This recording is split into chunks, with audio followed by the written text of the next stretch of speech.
बोलिए गणेश भगवान की जय। विनायक चतुर्थी का व्रत हर महीने के शुक्ल और कृष्ण पक्ष की चतुर्थी तिथि को रखा जाता है।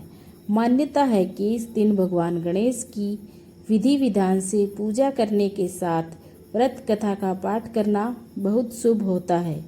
कहते हैं ऐसा करने से व्यक्ति की सभी इच्छाएं पूरी होती है।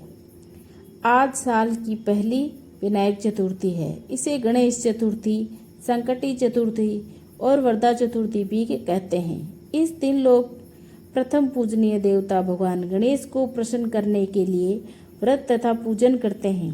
धार्मिक मान्यता के अनुसार जो व्यक्ति सच्चे मन से व्रत रखता है और व्रत की कथा का पाठ करता है, उसकी सारी इच्छाएं पूरी होती है।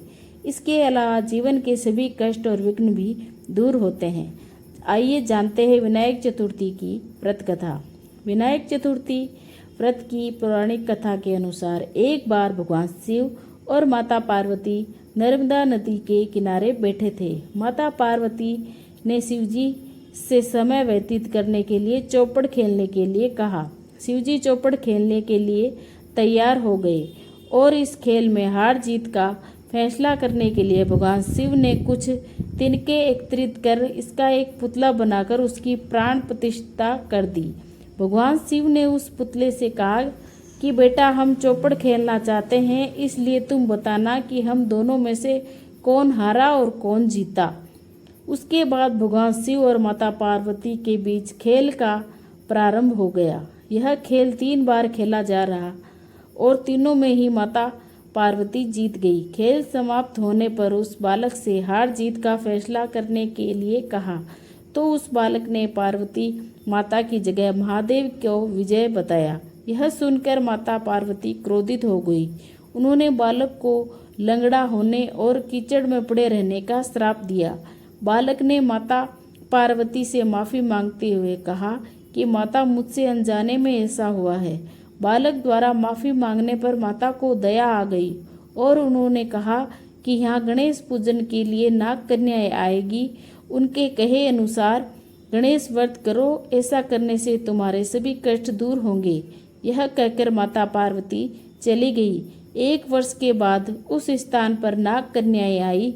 नाग कन्याओं से भगवान गणेश के व्रत की विधि जानने के बाद बालक ने 21 दिन लगातार गणेश जी का व्रत किया, जिसके परिणाम स्वरूप गणेश जी प्रसन्न हुए। उन्होंने बालक को मनोवांछित फल मांगने के लिए कहा। बालक ने कहा, हे विनायक जी महाराज, मुझे इतनी शक्ति दीजिए कि मैं अपने पैरों से चलकर कैलाश पर्वत पर पहुंच सकूं।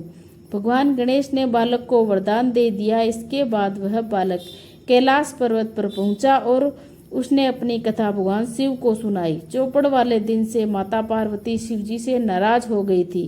देवी को मनाने के लिए भगवान शिव ने बालक के बताए अनुसार 21 दिनों तक भगवान गणेश का व्रत किया। इस व्रत के प्रभाव से माता पार्वती की नाराजगी दूर हो गई और वह स्वयं भगवान शिव से मिलने पहुंच गई। तब भगवान शंकर ने माता पार्वती को इस व्रत के बारे में बताया। यह सुनकर माता पार्वती के मन में अपने पुत्र कार्तिकेय से मिलने की इच्छा जागृत हुई। तब माता पार्वती ने 21 दिन तक श्री गणेश का व्रत किया। व्रत के 21वें दिन कार्तिकेय स्वयं माता पार्वती से मिलने चले आए।